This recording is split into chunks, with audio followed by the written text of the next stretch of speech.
Lisa Rice, and former Chancellor of New York City Public Schools, Joel Klein. They'll discuss America's education system and its impact on national security.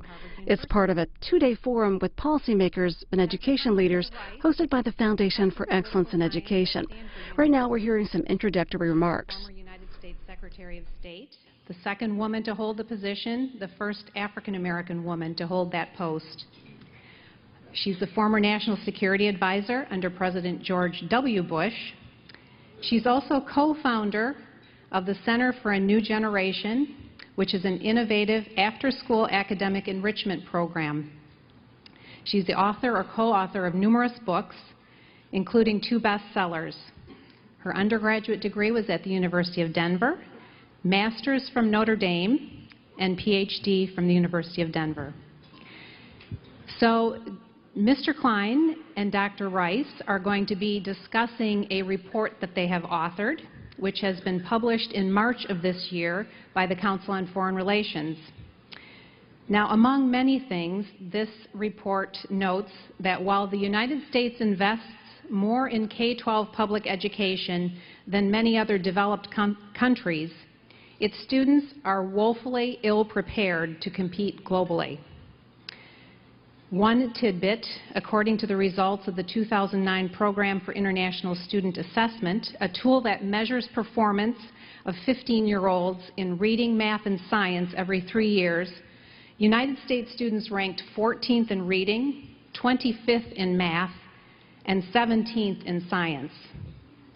The lack of preparedness poses threats on 5 national security fronts: our economic growth and competitiveness, our physical safety, intellectual property, U.S. global awareness, and U.S. unity and cohesion. Please join me in welcoming these panelists to discuss this disturbing and important report.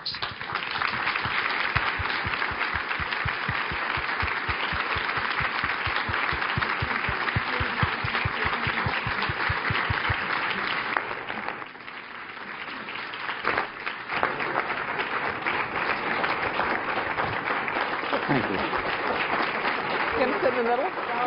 Right. Okay. You sit next to me.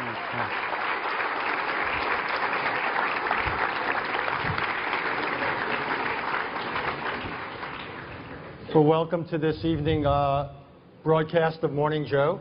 And the energy in this room is real testament, I think, to 2 things. One is how this issue of educational reform has ripened. It's a combination, I think, of need, of the talent we see in this room has coalesced around this issue, the new technologies. But there really is a sense that the moment has arrived. And the other is Jeb Bush. That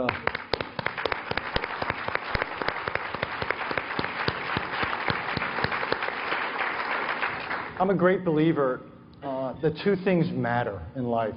One is ideas and the other is people. And that's the real driver of change. It's the real driver of history when you unpack it all. And Jeb's a perfect example in what he's doing. And he's, in some ways, the coming together of a person with real talent and drive and commitment, but with a set of ideas. And this is one of them.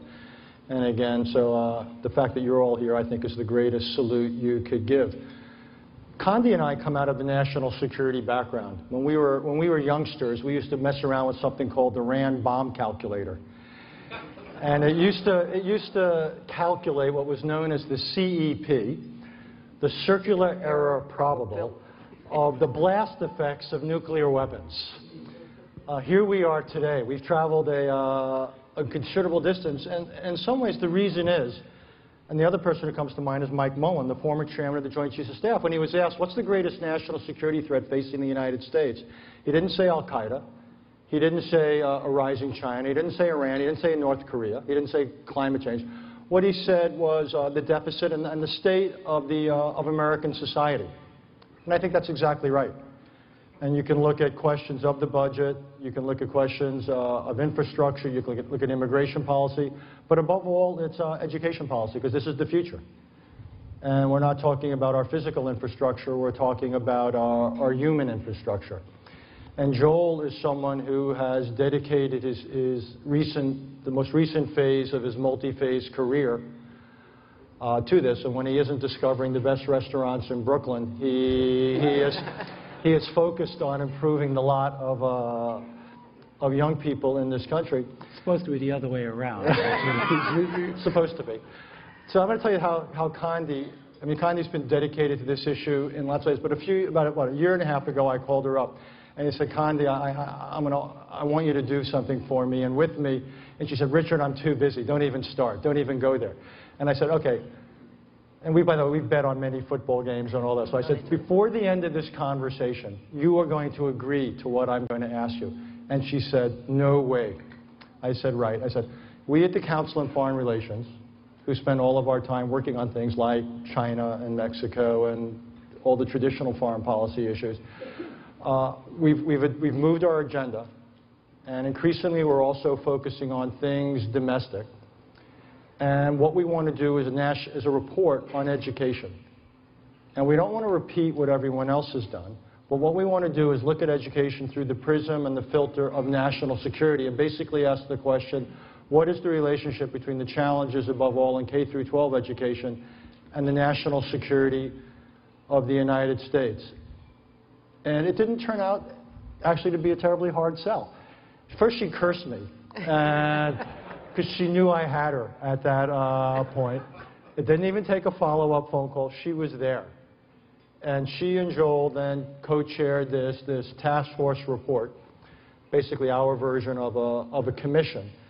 And the whole idea was to take people of disparate backgrounds, educators, but also national security people who often don't come together in the same space, and essentially say, or raise the question about what is the relationship between the educational challenges we face and the national security challenges we face, and to put this, in some ways to recast this issue, to reframe this issue for a broader audience, in some ways beyond just you all.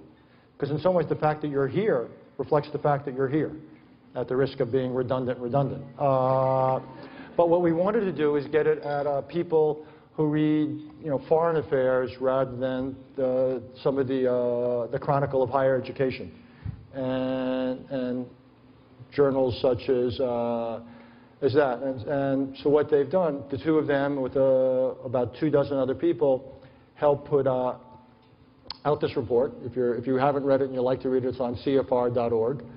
And it is there. And the idea was not so much to resolve everything, but to put the issue center stage. So let me just turn to them to start and basically say, what is let's just deal with the basic question, which is what we write. Is there a close link between, don't play you after you, between the state of K through 12 education and the state of America's national security? Secretary Rice. Thank you very much, Dr. Haas. Indeed, I was delighted that the Council on Foreign Relations, an organization with which I've been affiliated for a lot of years, was prepared to look at what I'll call the domestic sources of American strength, because without the strength at home, we don't lead abroad. And so I thought this was very foresightful for the Council to do this. Secondly, I was looking forward to the opportunity to work with Joel, who I'd gotten to know and who I admire so much for what he did in New York City and what he continues to do on education reform. And it really was a great task force. And I would just make 3 brief points about this link that I think we all found between national security and education reform. First of all, the one that is most evident when you hear some of the statistics that Betsy mentioned, our global competitiveness is at stake, and that's generally where people go. If you're going to be 17th in math and science, eventually you're going to lose the innovation race. You are not going to be able to educate people for the jobs that are available. Those jobs will go elsewhere, our global growth and competitiveness. And that, in some ways, is the most obvious link. If we are not preparing people for the workplace of the 21st century, then we are not going to long be the world's most competitive and innovative economy. A second, in some ways, more surprising one for me was brought to us really by Pete Guerin, the former Secretary of the Army, who talked about the problems in our education system and the relationship to the armed forces. The inability of some fully 70% of Americans to actually qualify for service in the armed forces ought to be a red flag for anyone.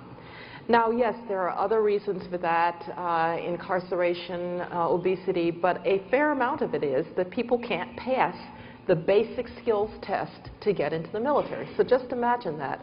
A country, developed country, most powerful country in the world, and we can't get people to pass the basic skills test to get into the military. In some ways, the analog of that for me as Secretary of State was realizing how few people start to learn foreign languages in a timely fashion, meaning when you're younger, how many people can actually find something on a map that is not the United States of America. The fact that we don't have people who are prepared to go into the intelligence agencies, so we're robbing ourselves of talent in literally the national security infrastructure of the country. But third, and to me, most importantly, it's a tragedy that people will not be prepared for good jobs and will therefore go on the dole because they'll have nowhere else to go. It's a tragedy that people can't serve in the armed forces or the foreign service or the intelligence agencies. But the United States of America is held together by a great national creed, not by ethnicity, not by blood, not by religion. Our national creed is an aspirational narrative that it doesn't matter where you came from, it matters where you're going. You can come from humble circumstances and you can do great things.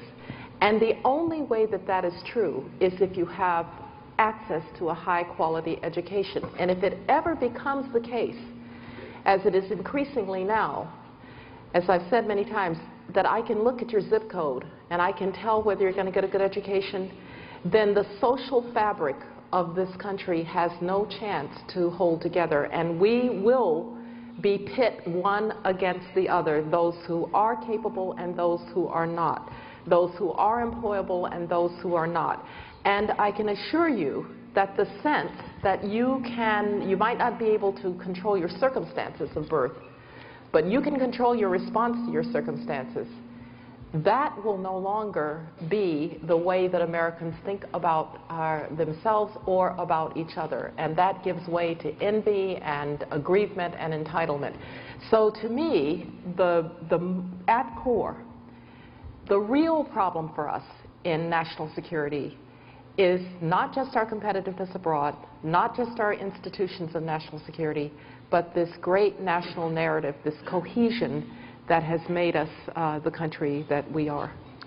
10028.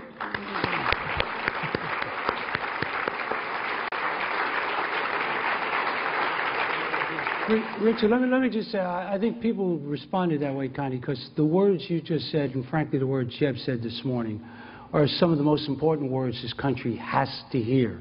One of the things that bothers me enormously is we just went through a presidential race and we didn't hear those words. We heard it in your speech and in Jeb's speech and a few other places, but those words were not part of our national debate. And yet when you think about the fact that the glue that holds this country together, quaintly called the American dream, is likely to become, if we don't change course rapidly, the American memory, is something that's a very, very powerful notion. And I give Condi a lot of credit because when I was Chancellor in New York, I had known her very casually, and in one meeting she said to me, she said, "You don't understand. You think this is an education, an equity, and even an economic issue. This is America's national security issue." And she and Richard had the foresight to bring the Council of Air. And why I thought that was important is because, let's be candid, most of the people in this room, if you didn't get it, you wouldn't be here. But we are an echo chamber. We talk to each other. We feel smug about the fact that we understand it, but we are not remotely transforming the country. I found the luncheon discussion today important, but a little dispiriting, because we don't have the time to really nibble around the edges. As we speak right now in America, for the first time, we are raising a generation that's going to be less well-educated than their parents were, at a time when we need to raise a generation that's much, much more well-educated. We're raising a generation, as Connie said, where you can predict educational outcomes based on zip codes, and all too often those zip codes are correlated with race and ethnicity. And we're raising a generation in which there is no great public outcry about this issue. This will decide what kind of nation we'll be. Everyone wants to worry about the fiscal cliff, and it's obviously a very important issue. We'll resolve that issue. But today, in the 3rd grade, in cities like New York and Chicago and Detroit and elsewhere, kids are now being condemned to a life that's going to be very humbling and very frustrating, because I know for a fact those kids are not going to be able to read, they're not going to be able to compete, and they're not going to make it up some miraculous way in the 12th grade. So having this twist of focusing on national security may lead this country to understand that if we don't get off the path we're on a path to a very different kind of America. And I think the person who deserves enormous credit for teeing that issue up and driving this task force is Secretary Rice.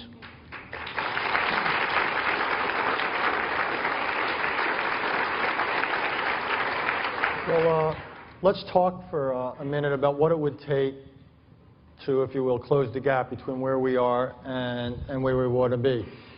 I mean, one way to think about it is in STEM and just sort of basic skills. But one thing we've decided at the Council on Foreign Relations is that also there's a large issue of content. What got me to this point was 2 things. One is when I taught at the Kennedy School, I was stunned that the non-American students knew a lot more about American civics and the basics of American foreign policy in the world than the American students. More of the non-Americans had read de Tocqueville, Bryce, The Federalist than the Americans. That was one thing that caught me up. The other was a recent experience where I spent some time with a young man who was graduating from Stanford in computer sciences. And I started asking him about what he studied beyond computer issues.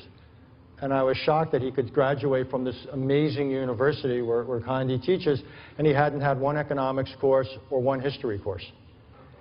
And it's what led us to basically say, okay, we're going to start producing at the Council curriculum material. We're now going to be producing simulations and core courses and modules and so forth that high schools and colleges can use to try to close this gap between what it is kids know and what it is they need to know in order to be ready for this world that, like it or not, is going to fundamentally affect their lives.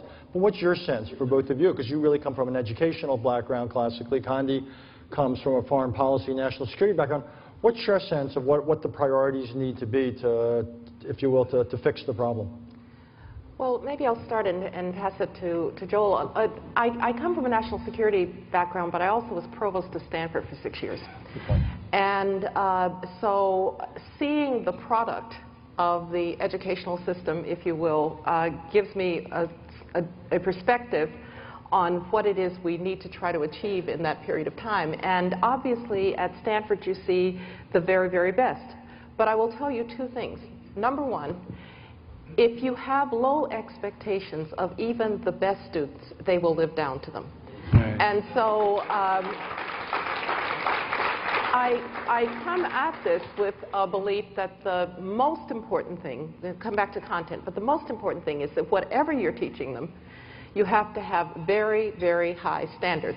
You know, frankly, I'm not much for the self-esteem movement. You know, every kid gets a trophy. You're doing a great job. Yeah, right. I mean, you know, we've all, I'm a musician myself, and I think that the arts are important. But how many of these little performances have you been to where kids are running all over the stage and people say, oh, isn't that cute? Well, actually, no, it's not. Let them practice. It will be better if they know something. So my first and most important point is high standards, whatever you teach them. Then secondarily, I do believe that the Common Core, which we talked about in the task force report, has a chance to give us some grounding in not just the substantive knowledge, but the ways of acquiring knowledge that students need to have now. I believe in STEM, obviously. As I said, I would like them to be able to write That is a very undervalued skill, particularly these days. I think it would be very useful if indeed some civics education were included. But the most important thing is, whatever we're going to do, we need to do it in a common way. And now I'll say something that's slightly controversial. The country, and I mean the United States of America, has to have some sense of what all kids are going to acquire as a set of skills levels, which is why I think the Common Core is a good idea. It doesn't mean that we don't have local control of education, and the states are obviously the place where this is going to get done. It does mean, however, that in a highly competitive and highly mobile labor pool, Alabama and California and Texas and Vermont have to have some sense that their kids have a common basis of knowledge. And so since the Common Core came up through the National Governors Association, was in that sense a local initiative, I would hope that we can have more discussion about how to make certain that it's implemented. I agree with Connie. I was watching when you talk about a self-esteem movement, Michael Gove, who's really doing Herculean work in the United Kingdom right now. He got all excited. So let me tell you, here's the zeitgeist. In the K-12 system, this I think goes to the heart of it. In the K-12 system right now, there is this deep belief in the controlling zeitgeist is that we need to develop a kid's self-esteem so she can perform. All we got to do is reverse that and tell people they need to perform in order to have self-esteem. If we get that right, we will change the system. I think in addition to things, I think Common Core is critically important. I think elevating standards is important. Jeb laid out 5 things. For me, I think there are 3 things that have the potential. They're not easy to achieve, but I think they are the things that could change the system. First of all, if I could wave a wand tomorrow, I would make K-12 teachers America's heroes. They would be the profession that we all aspire to. They would be seen like in places like Japan, where they call teachers sensei, reflecting what they call lawyers, doctors, university professors. Think of the difference between the way we view university professors in America and the way we view K-12 teachers. And places like Finland have this right. We have it 100% wrong. We have decided to trade unionize rather than professionalize. We have decided that seniority is more important than excellence. And when you do that, what you end up with a race to the bottom, and that's what we've created in K-12. Second of all, given where we are, I think, and I agreed with Jeb's comment today, a lot of people disagree, I think choice is critical, and it's a fundamental backbone of the report. And while it was not unanimous, it was enormous support from lots and lots of quarters. No one in this room would voluntarily agree to send your kid randomly to a school in D.C. Understand what I just said. No one in this room would send your kid randomly to a school in D.C. You would move, you would go to private school, you would pull strings, but you would not just say, I'm down with that. On the other hand, whose kids go to those schools? In New York, we had an acronym for it. They were called OPC, Other People's Children. As long as we send other people's children to schools we won't send our children to, shame on us. And the way out of that is choice. And the way out of that is choice. Now, I insisted on for my daughter. I think we should insist on it for other people. If you think about K-12 versus post-secondary, we've got a lot of problems in post-secondary, but people from all over the world come to America to look at our post-secondary schools. Nobody comes here to look at our K-12 system. There's a reason for that. Post-secondary are not guaranteed a catchment area. They're not a monopoly provider. And in the absence of competition, we're going to continue to hobble along. And the third thing, I think, is something that Giselle Huff and others have been pushing for a long time. I learned about it for the first time from her when I was chancellor and I was here, and she said, stop trying to fix a broken system, create a new and effective system. And we've got to rely on technology like everybody else does to empower our teachers, engage our students, and change the whole service delivery process. So to me, those 3 things are the mission critical issues. Let's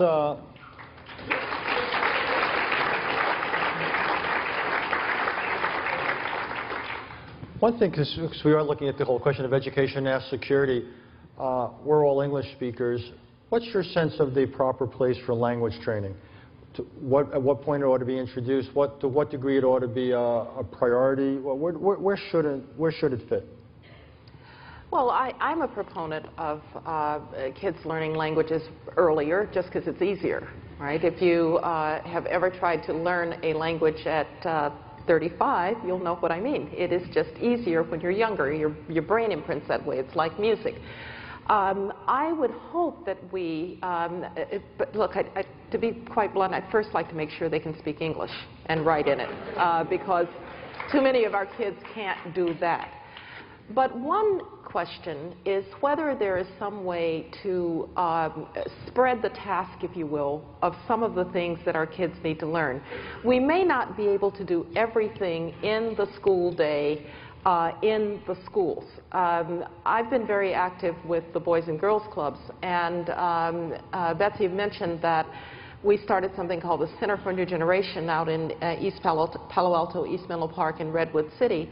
And it's a high-quality, very intensive after-school and summer program for kids 3 hours after school. And there they get languages, and there they get instrumental music, and they get some of the things that maybe can't be fit into the school day, because as Joel reminded me, we have the shortest learning day and the shortest learning year in the developed world. I doubt that we're going to be able to extend the learning day in most places, and so perhaps finding other alternatives. You know, I learned to speak French, but I actually learned it at age 9, but not in the schools. I learned it because, believe it or not, my father, who was a Presbyterian minister, decided with my mother that all educated children should speak French. And so on Tuesdays, Thursdays, and Saturdays, we were dragged down to the church to take French with Mrs. Donetta Thornton, who was the French teacher from the high school. So there may be some ways to add to the curriculum outside of the schools as well. So hang around with Condi. The one thing I've learned, if I come back as anything, I want to come back as the son of a Presbyterian minister. I just really, I have been so shortchanged in life. See, Joel was at Hebrew school Tuesdays, Thursdays, and Saturdays. So Monday, Tuesday, Wednesday, and Thursday, and what good it did. But really, by now I would be playing the piano, speaking French. I mean, but I want to just make two. Richard, when you first called me about this, you said something that struck me in terms not just of foreign languages, but global history. We live in such a different world, and our kids, by and large, are clueless about this. It's not just a language thing. These kids you're talking about who know more about de Tocqueville and know about the Constitution also know a whole hell of a lot more about the Middle East and about China and so than our kids know. If you came to the average high school in New York City and asked kids about what's happening in the world, I think it would take your breath away. I really do. And I've watched, even domestically, Justice O'Connor bang on his drum in terms of civics education in the United States. And this is really a serious problem. So I think that's one part of it. The second part, and why I think technology can matter, is because we don't have to limit the school day anymore to the hours inside the schoolroom. There's much more we can do. I've watched people, there's some folks here from Kunskapsskolan, it's a bad brand, but it's actually a great school from in Sweden. And Jeb went there to visit him. I've been there to visit them. And they've managed through creating a portal in ways. And I met a kid at that school. His mother was a nurse and had one day a week to take the kid with her to so she couldn't be at the school, but she could work on the internet in that time. And you know, Jeff Canada, who's one of my heroes, had a big idea, and that is, he said, look, how can we be, we're the only profession that admits we're failing at what we're doing for our kids, and we all go home at 3 o'clock. I mean, there's got to be a way to think differently about the dimensions of this challenge, and I think technology is part of that problem. But I want to go back to where Condi's started, because as important as music and art is, and as important as global history is, and so forth, kids who can't read and kids who can't do basic mathematics are not kids who are going to master global history, who are going to do higher order or critical thinking. And so we have got to figure out both how to build the foundation and then build on the foundation. Right now, tragically, we're doing neither. Connie, you began by pointing out the fact that in many measures the United States versus other countries, we're falling behind. And 30, 50 years ago, we ranked a lot higher than we are now in basic skill sets. What is it that others are doing better, or to put another way, more positively, what can we learn? What is it that we can learn and, if you will, import here from others? Well, let me answer that, and then just a cautionary note on the importation idea. I think one thing that we clearly can learn is Joel's point about teachers. The way that the profession is treated, the people who go into the profession, the training that people get in the professions. Look, I was provost of a university that has a very high-ranking education school. But I think there are real problems in schools of education in the way that teachers are trained. And so one thing that we can look is how the profession is treated in other places. Secondly, obviously, I think the standards issue is a major one. One thing that I learned on the task force, kids in Korea are learning in grade 3 what our kids are learning in grade 5. Why should that be the case? There's no reason for that, and so we obviously are not having high enough standards. Now, the reason I say there's a caveat, I think there's undoubtedly a lot we can learn from others, but we're not China and we're not Singapore, and we're not Finland. We are a big, diverse, federal, very complicated country. And so one question that we asked is, what can we learn from ourselves in other parts of the educational system that are more successful? Joel brought up tertiary education, post-secondary. The universities in this country, universities, colleges across the board, are the gold standard internationally. What do they have that the K-12 system does not have? Number one, they have competition, and that's why I'm also a major advocate of school choice. And secondly, they have variety. It's not one size fits all. You can go to a community college, a small liberal arts college, a big research university, a small research university.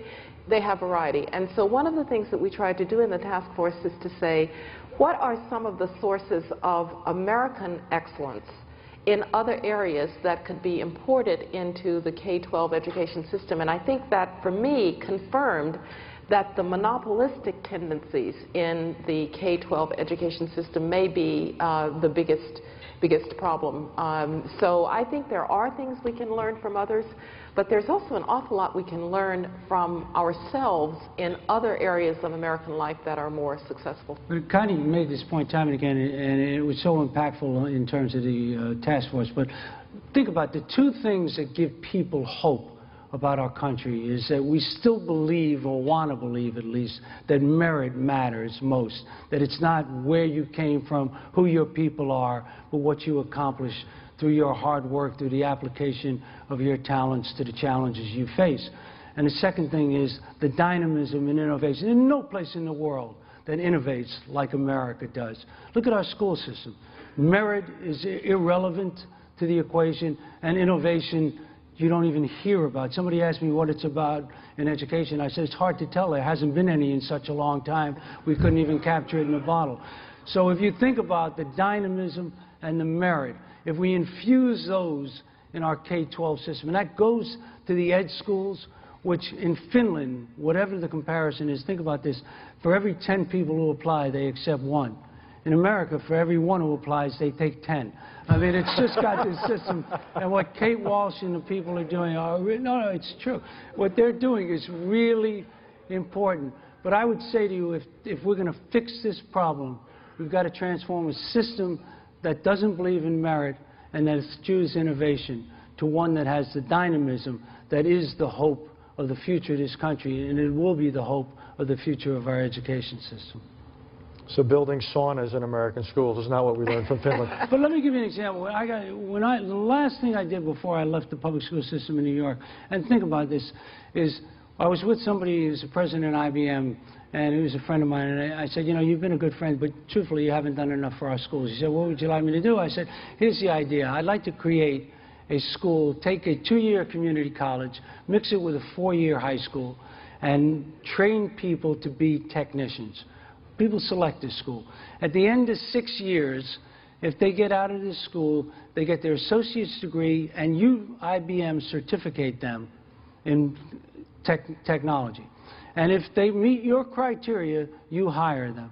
And Sam Palmisano, to his great credit, agreed to do this. And we opened a school in New York City a year ago, and the people are lined up around the block to get into it. It is such an exciting dynamic. Now, everybody said, well, you can't mix the community colleges with K. Why can't you mix the community college with K-12? Because the bureaucrats worship at different churches, so you can't mix them. So, I mean, really, what kind of way is that to think of? And you can't bring the business people in to certificate because only the educators can certificate. Now, what the hell would the educators know about certificating people in technology? So we managed to do it. And the guy I admire most is Rahm Emanuel, because he called Palmisano and he said, hey, look, what did you do? You just gave Bloomberg this great school, he said, and I thought you were my friend. So he said, all right, Rahm, I'll give you one, too. And Rahm, to his great credit, he said, no. He said, you did Bloomberg first, you got to give me 5 to make me significant. And they did 5 of them in Chicago. But if you think about it, why can't we open this thing up to the differentiation? I mean, we do this cookie-cutter thing as if all these kids are the same. Somebody was asking in a panel I was at today, well, what's the difference between college and career-ready? You know, and everybody on the panel, I could see them, they look like, you know, deer in the headlights because nobody wants to answer that question. Well, one way to think about that question is, why don't we create the kind of meaningful career and vocational opportunities for kids so that they have applicable skills that are valuable in the market. Not everybody, in my view, is going to do a 4-year liberal arts, and that's not to knock 4-year liberal arts because I think they're highly valuable. But we can create a differentiated system in which people who have different career paths and different ways to go. What we can't do is simply abandon kids, which is what we are now doing in K-12. Preach, brother, preach.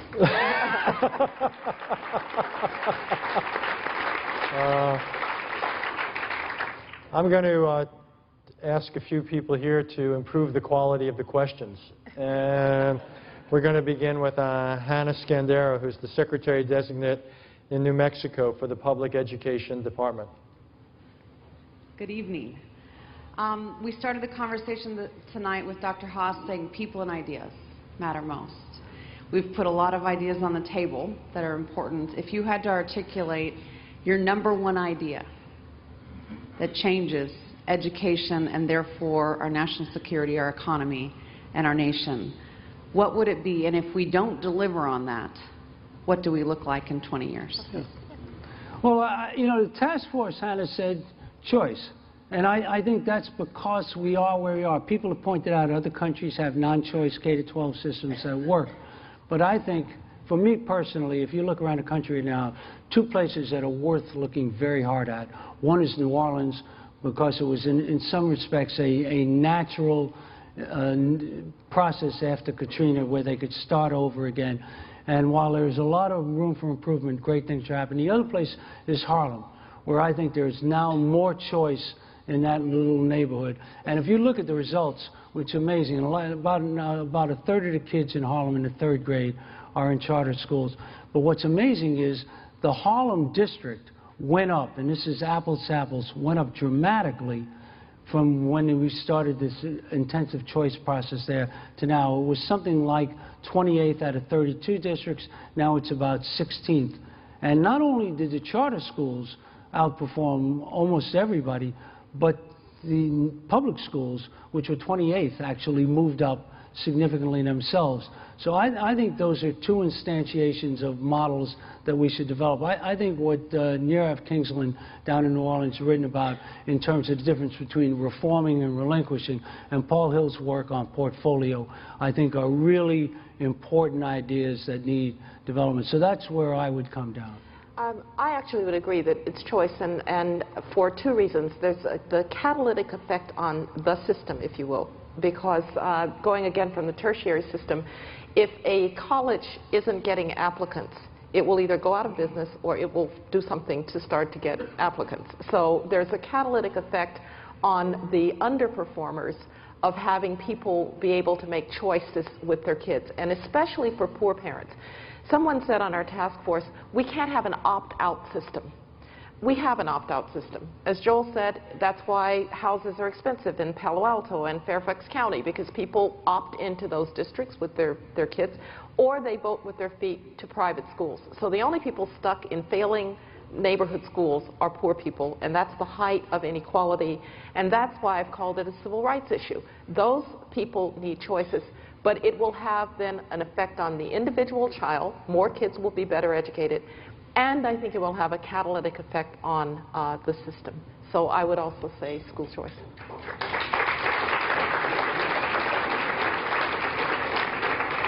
I would only add standards to the I think it's important that we as a society set very clear expectations for what it is we want.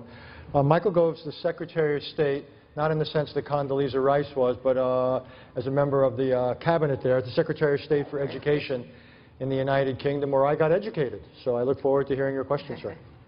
Thank you very much, Richard. Can I say, Joel and Condoleezza, it's been an absolute pleasure to hear you. It was worth travelling coach class on United Airlines.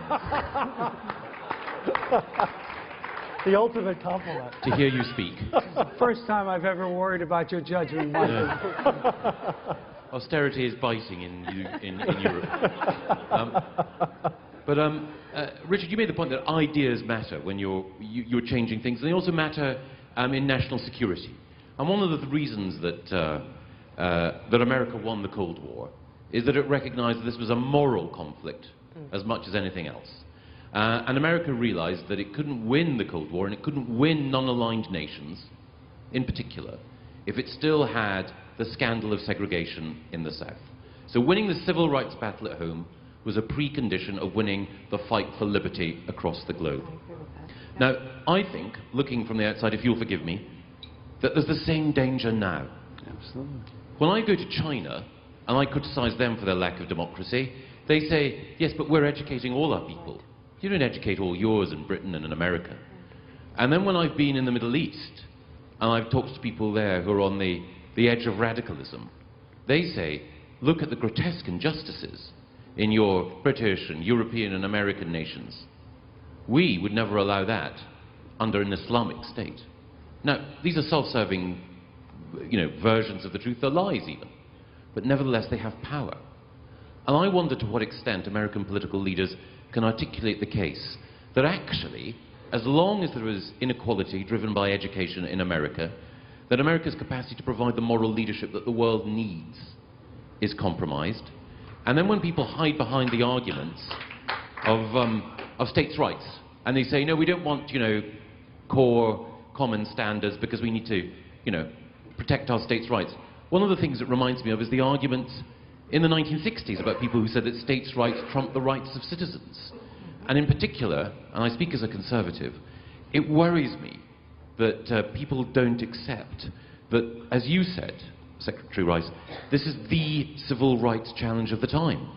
If you're a poor citizen in Mississippi, behind the mask of states' rights, there is no choice and no diversity and no pluralism for you. Almost all of the schools are bad schools in that state, and almost all of the children face a bleak future. So surely both the party of Lincoln and the Democrats can get together and say, we need to solve this civil rights battle now in order to ensure that America can lead again as it has so magnificently in the past.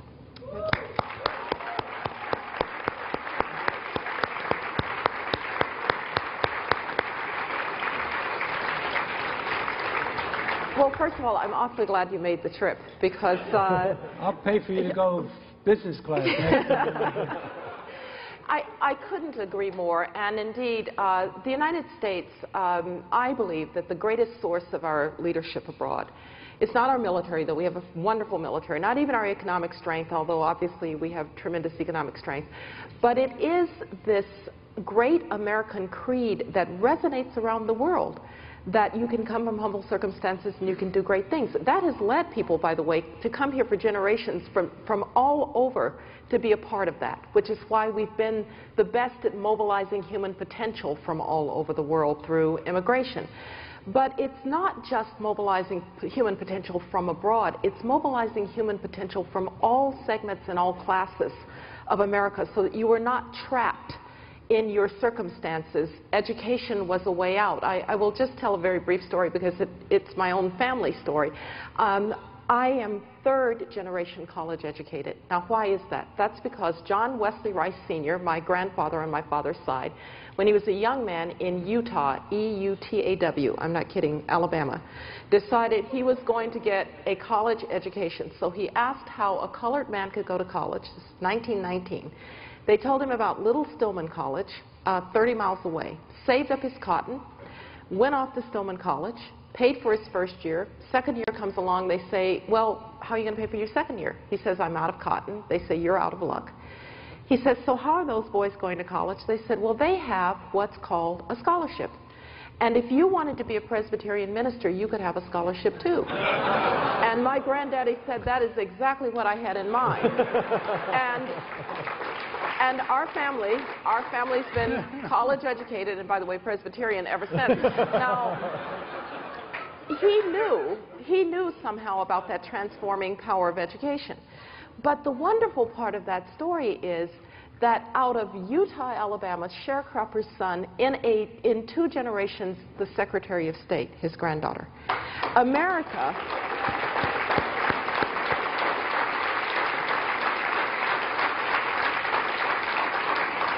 whatever people have thought of our policies around the world, whatever people have thought about us in any other way, that story resonates. And if that's no longer true in the United States of America, then we will not lead because we won't have the moral fiber from which to lead. Yeah, I obviously agree with this, Mike, but I would just say one thing. I think it's even, in one sense, as important as America's leadership role in the world is, I think the domestic consequences are even greater for this country. When we have a country in which there's virtually no social mobility, if you look at the percentage of kids from the bottom quarter of the economic spectrum and how few of those are going to high-quality colleges today, and social mobility is really drastically different. We don't want to fully get our heads around that. So I don't think this is just in terms of our global leadership. I think we can eat ourselves up from the inside. I really believe the question for, Tom Brokaw wrote about the greatest generation, where people would go fight and die for this country with pride because they believed in exactly what Secretary Rice is talking about. I think the question for our generation is not whether we'll fight and die literally, but whether we will fight for an America that believes in the American dream, or whether we allow it to become the American memory. As long as we divide ourselves, what's going to happen is the hollowing out of the middle class. And if that happens, we're going to lose hope. And if we lose hope, the global consequences will almost pale in comparison to the domestic consequences. And again, this comes back to the national security case for improving education. It's to produce the cadre of people we need to staff the various government agencies and the military. It is for reasons of competitiveness. It's for reasons of citizenship, because we're all going to have to vote and make other choices. And I think what Condi was getting at is really fundamental. Foreign policy is almost, to borrow on the old saw, it's too important to be left to the diplomats. And the foreign policy we set by our example is in some ways as important or more important than any talking point given to any ambassador. And we talked about ideas. The battle for ideas continue. And over the last 5 or 10 years, you've seen all sorts of people. You get in your travels talking about Singapore or China, that somehow this is the future.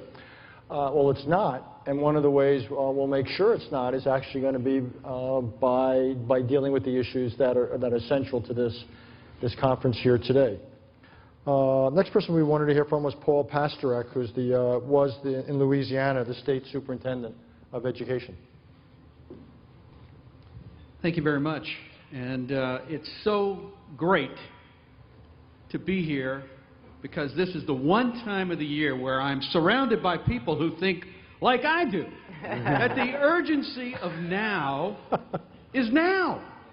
It's not next week, next year, next whatever.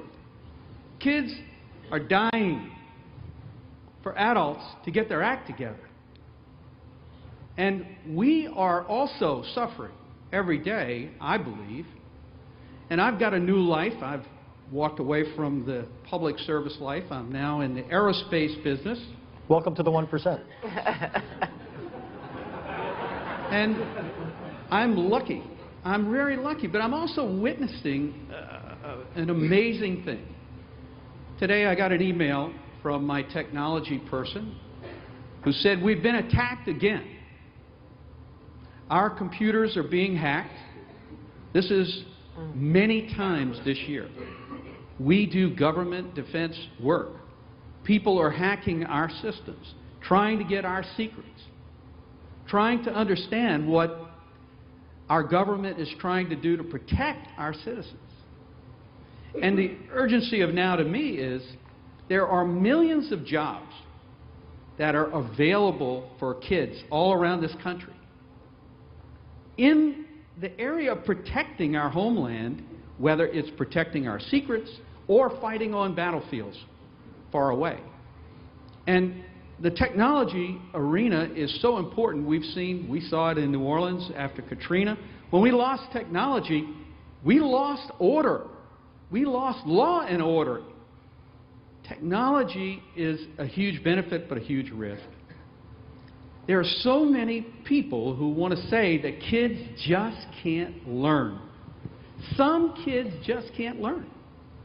So I would say, do we really believe kids can't learn? Aren't there really opportunities for kids? And isn't our security at stake in a lot of other ways other than on the battlefield, but in the secrets, in the intellectual property of the United States and the people who work on this? And when are we going to connect these dots? When are we going to break this system down? When are we going to blow up this system and this mentality? And I'm just excited because Governor Bush brings us together once a year to reflect on this, and we get to hear people like you help us understand. So please, help me understand. How do we connect the dots? How do we make this real, and how do we bring it to the urgency of now? Let me say a word on this, Paul, because you're a man who did precisely that. I don't know how many people in this room know what Paul Pasternak did in Louisiana, but you would not have had the Recovery School District. You would not have had the results that he had. And Hannah raised a question based on what Richard said. You talked about ideas and people, and you asked about ideas. Let me tell you, as important as ideas are, there are billions of ideas out there in the hands of weak leaders and people who can't execute and get things done. Bad ideas end up on the cutting room floor. And I'm about people. And when I see guys like Paul Pasternak, and I've been waiting all day to say this, and I want to say it right now. A lot of people have talked about my friend Tony Bennett lost. And it's painful for me because I think he really was a true leader when it came to education and didn't sit around and check in with all the pollsters and hold his finger to the wind and figure out what the hell he needed to do to get reelected. Because unlike most people, he actually thought doing something was more important than perpetuating himself in a job. And I will say this.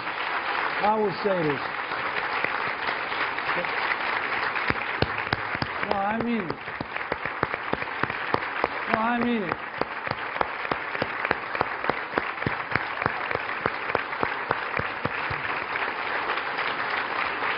And I just want to answer your question, Paul.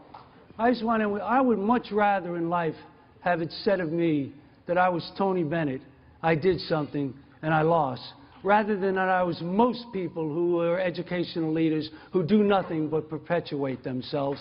And that's the answer to your question. When we stop being, you know, we always talk about, all of us here preach, that it's not about the adults, it's about the kids. But the truth of the matter is, too many of us, it's about us. It's about the adults. It's about my job. It's about keeping my office and so forth. And the answer to your question is, when we have the kind of leadership that actually says the essence of leadership is not self-perpetuation. The essence of leadership is transforming broken systems. And if you happen to be a casualty, your leadership will long endure. That'll always be true of guys like Bennett and you and the others who have taken the fight fearlessly. And I thank you for that, Tony.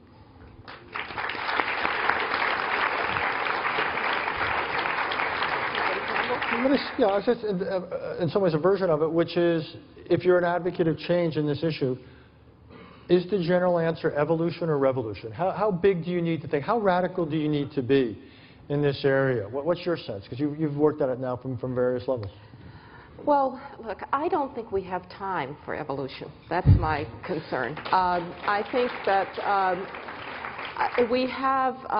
we're losing a generation of kids not every 18 years, but since if you don't read by grade 3, you won't read, we're losing a generation of kids every few years. And so As I look at particularly Joel's point about what is happening to upward mobility in the United States, the disappearing middle class, the prospects of children who come from difficult circumstances, I don't think we have time for evolution. And one of the reasons that I thought this task force might get some attention is, again, as Richard said, in this room, you know, you've already drunk the Kool-Aid, right? You believe. But how do you get people who don't see this as their issue to see it as their issue? The civil rights issue became all of America's issue when my hometown of Birmingham turned so violent and so ugly, and 4 little girls were killed in a church in Birmingham on a September Sunday, and nobody could any longer deny or avert their eyes to what was going on in the segregated South. Then it became everybody's issue, and eventually we got change. Nothing that dramatic seems likely in the educational realm. So how do you make it everybody's issue? And one reason I think calling it a national security issue helps is it's all too easy to say, well, you know, my kids are doing all right. And if that kid doesn't get well educated in East Oakland, well, you know, it's really not my problem. I'll feel bad, and maybe I'll give a little bit of money to the education drive, or, you know, but I don't really have to act. Well, we hoped by saying, look, this is a national security issue, which means it comes and sits at your door, that people will understand that it is not about other people's children, it's about our country.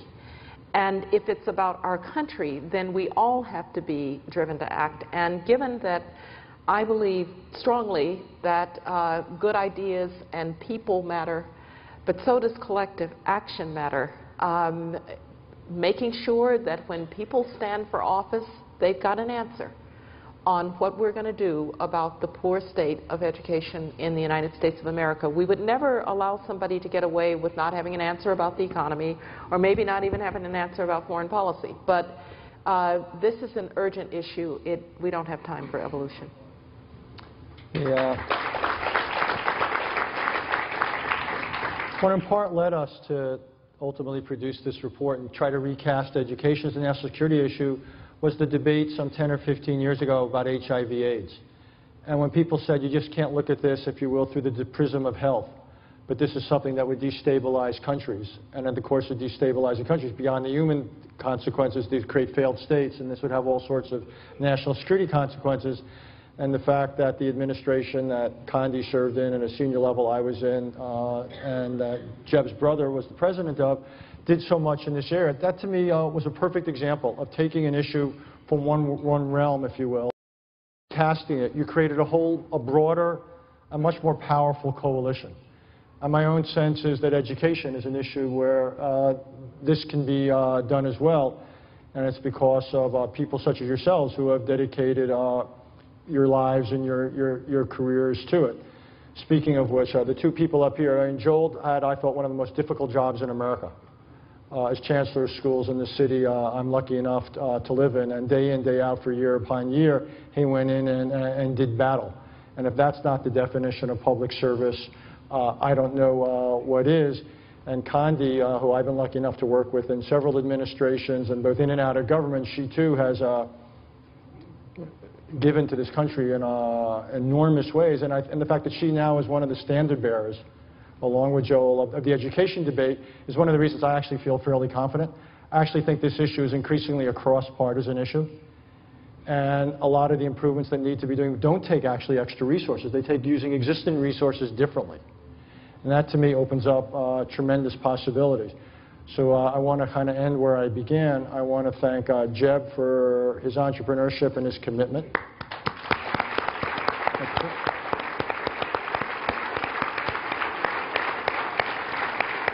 I want to thank Joel and Condi, not just for tonight, that's the easy part, but I really want to thank them for decades of public service in the best sense of the words. And I want to thank you all. The fact that you're here and the fact that you are working this issue day in, day out, year in, year out, it's one of the many reasons I'm so optimistic about this society and this country. So thank you all. Great job, Richard.